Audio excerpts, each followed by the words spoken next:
Every evening, just before the sun dropped behind the rooftops, the dog appeared at the end of the street and stopped.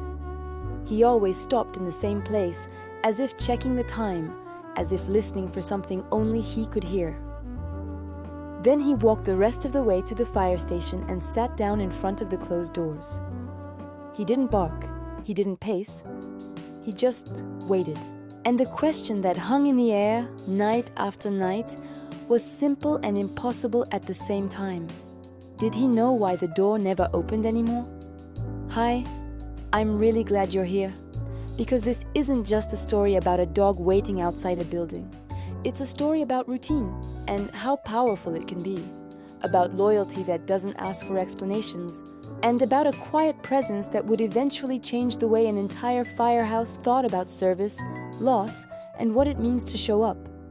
At the time, no one understood how important this would become. The fire station sat in a small American town where most people still recognized each other, essay cars, and knew which families had lived there the longest. It wasn't a grand place. 2 bays, a row of lockers with scratched nameplates, a kitchen that smelled like burnt coffee in the mornings and leftovers at night. The kind of place built more for function than memory, until memory moved in anyway. The firefighter had worked there for years. He was steady, reliable, the kind of person who didn't talk much about the job, because to him it wasn't a story, it was a responsibility. He showed up early, stayed late, and never complained when the tones went off at the worst possible moments. And every evening when his shift ended, he walked out through those same doors with his dog at his side. The dog learned the rhythms of the station the way animals do, without questions, without needing explanations. He learned the sound of boots hitting the concrete floor, the way voices changed when a call came in, the moment the doors rolled open and the air shifted, and most of all, he learned the exact time his person came back out again. Some bonds don't need words. The first night it didn't happen, the dog waited anyway. The call that took the firefighter's life wasn't dramatic from the outside. No long build-up, no warning that this one would be different. Later, people would say things like, wrong place, wrong time, but those words didn't mean much to the dog. All he knew was that the routine broke in a way it never had before. This wasn't the hardest part. That came later. The next evening, at the exact same time, the dog walked back to the station. He sat in front of the doors and waited. When they didn't open, he stayed a little longer than usual. When the light inside shifted and voices moved past the windows, his ears lifted. He expected footsteps. They never came. He came back the next night, and the one after that. At first, the firefighters thought it was coincidence. Dogs are creatures of habit, they said. He'd stop coming eventually. But he didn't. Every evening, same time, same place. Sitting straight, facing the doors like he was still on duty. The animal didn't understand the situation, but it understood him. People in town started to notice. Someone slowed their car. Someone else left a bowl of water nearby. A woman walking her kids home stopped and watched for a minute longer than she meant to. There was nothing dramatic about it, just silence, and a dog who refused to leave.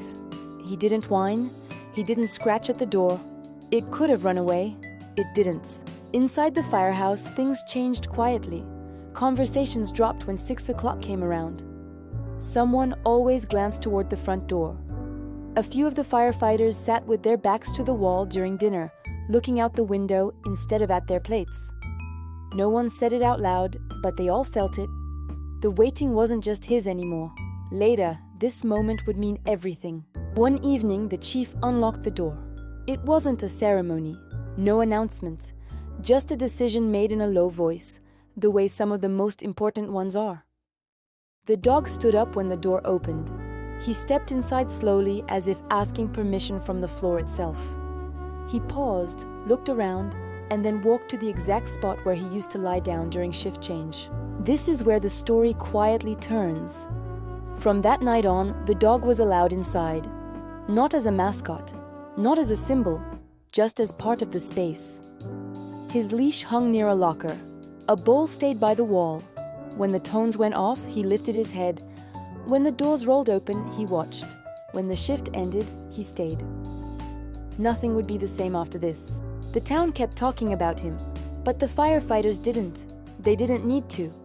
The dog reminded them of something they already knew but didn't always say.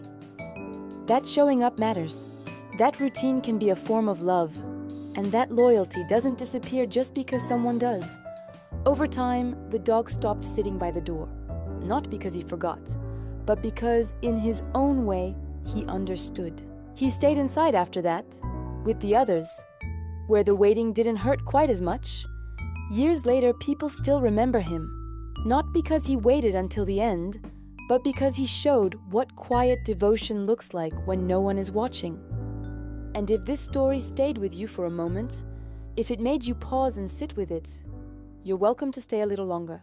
Stories like this have a way of finding the people who need them. And if you'd like to hear more, you know where to find us.